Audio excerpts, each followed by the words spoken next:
Mr. President, the Republicans are threatening to shut down the government again. In less than 100 hours, the United States government runs out of money. Why?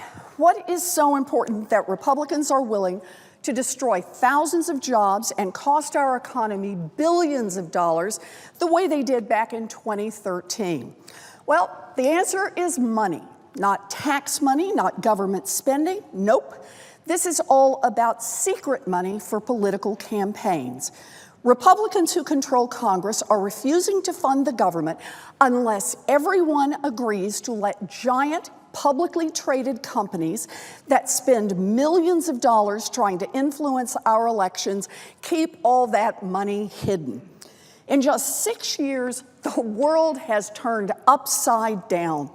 Since 2010, when the Supreme Court said in Citizens United that American corporations are people, those corporations have been allowed to spend as much corporate money as they want to get their friends elected. And boy, have they spent money. More than $500 million from 2010 to 2015.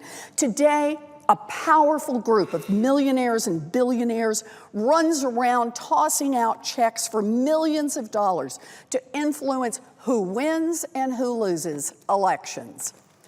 Anyone whose eyes haven't been glued shut can see that these waves of money are drowning out ordinary citizens, corrupting our politics and corrupting our government. We need to reverse Citizens United and take back our government. We need to reaffirm the basic principle that corporations are not people. But that's going to be a long haul. The first thing we can do, the least we can do, the thing we can do right now is make sure that publicly traded corporations at least tell us when they spend money on political campaigns. Let's be brutally frank about this. Despite the impression that they usually give on television and in congressional hearings, public companies do not belong to their executives. They are not piggy banks for rich CEOs who want to advance their own personal political ideologies.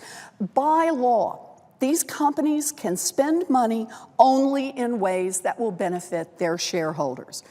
So when a public corporation decides to spend $1 million on politics, one of two things is true. Either the corporation is trying to buy a politician or some government favor, or it isn't. Well, if it is, then that's corruption, plain and simple. And if it isn't, that is a waste of shareholder money and it's illegal. Either way, shareholders and the public have a right to know. You know, the next time you buy cookies or shop on a website or use a credit card, you may be contributing to the profits of a corporation that is funneling millions of dollars to political candidates you detest. You may be helping some corporation buy a senator who will help roll back environmental regulations or privatize Social Security or block a woman's access to birth control. Now, that may be okay with you, but if it isn't, you might want to know about it and buy different cookies. The Republicans don't want you to know. They are saying they will shut down this government before they will let the SEC make corporations tell about the secret money that they are pushing into political campaigns. Well, the American people want to know if giant corporations are buying politicians, and the SEC can make those corporations tell. More than 1 million people and organizations have written to the SEC asking it to issue such a rule. This massive show of support has spooked Republicans. After all, there's an election in 6 weeks.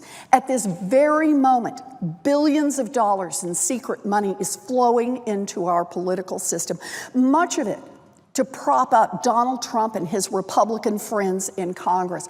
Just turn on your TV and you'll see it. Senator Mitch McConnell and the rest of the Senate Republicans have billions of reasons for keeping this funding secret and billions of reasons to defend this rotten system. They are willing to shut down the government to do it. Well, if Republicans think they can quietly hold the government hostage to protect anonymous corporate donors who want to buy off politicians, if they think nobody else will notice, they should think again. If the Republicans really think the American people sent us here to protect political corruption, then let's get it right out here in the open and let the American people see who's standing up for them and who isn't. And there's a second threat the Republicans have issued. They won't help Flint, Michigan. Mr. President, the people of Flint, Michigan have been poisoned by lead seeping into their drinking water, poisoned by a right-wing state government that decided to play fast and loose with the health and safety of a largely African-American town, poisoned by a fraudulent cover-up that hid what happened, while lead built up in the bodies of thousands of young children and caused terrible developmental problems and chronic health issues that will last for the rest of their lives. Poisoned by a philosophy that says, let's give tax breaks to billionaires and big corporations, and then shrug it off when there's no money left to build infrastructure for clean water or provide education or opportunity for anyone else.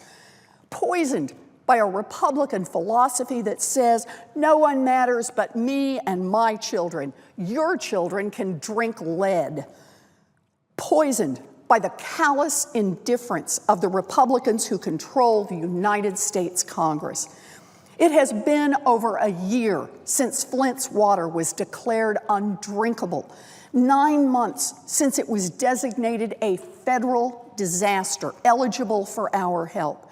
And during that time, 100,000 residents of Flint, mothers and fathers, sons and daughters, children and babies, haven't had access to drinking water because of a Republican state government that didn't care about the people living in Flint and a Republican Congress that didn't care either.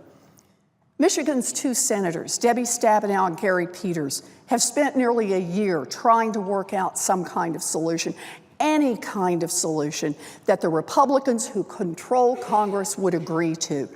They even got a fully paid-for emergency relief package to move through the Senate with 95 votes right here in the Senate, only to watch in horror as Republicans in the House are trying to tank it.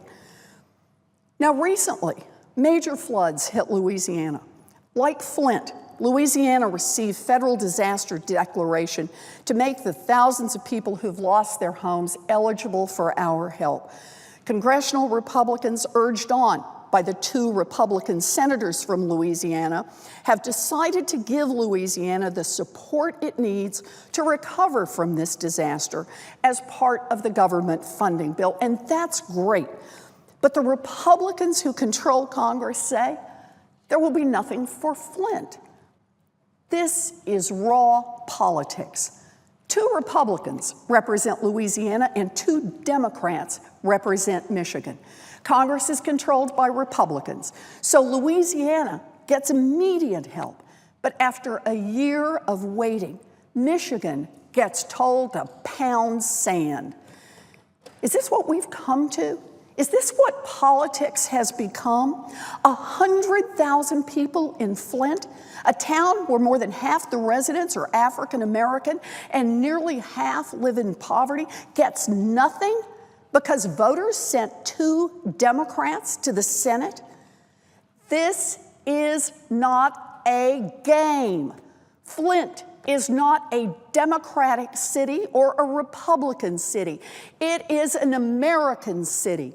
The children who have been poisoned are American children.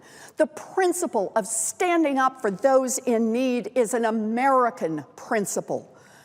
I am a Democratic senator from Massachusetts, but I will help the Republican senators from Louisiana. I stand shoulder to shoulder with them in their hour of need. But I am sick and tired. I am past sick and tired of Republican senators who come here to demand federal funding when their communities are hit by a crisis, but who block help when other states need it. Their philosophy screams, I want mine, but the rest of you are on your own. It's ugly, it's un-American, and it's just plain wrong.